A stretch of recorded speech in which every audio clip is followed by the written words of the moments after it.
2 days after Donald Trump accused his predecessor of wiretapping his phones, the White House is still struggling to explain what motivated the president's accusation. He's the president of the United States. He has information and intelligence that the rest of us do not. So far, Trump has not made that information public. Still, a large number of conservatives believe the alleged wiretapping is just one of many efforts by the Obama White House and its supporters to sabotage the Trump administration. Obama has essentially left the government and set up a group of people 2 miles from the White House whose job is to interrupt the functioning of the U.S. government. Conservative radio host Mark Levin, who once worked in the Reagan administration, supports that argument and Trump's wiretapping allegations.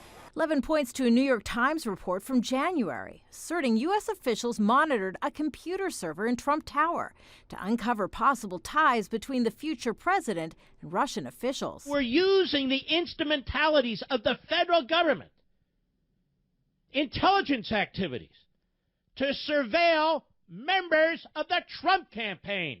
Obama's former press secretary, Josh Earnest, has denied the claims, pointing out a federal judge overseeing a secret court with closed hearings would have to approve the surveillance.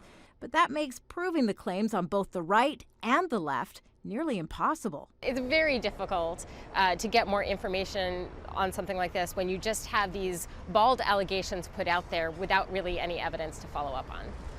And some liberal critics say the wiretapping allegations may be a desire to shift media attention away from unflattering headlines.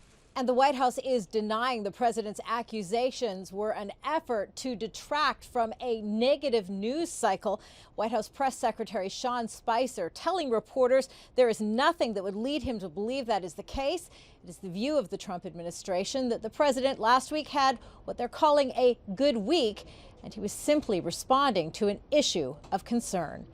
Kimberly, Halkett, Al Jazeera, Washington.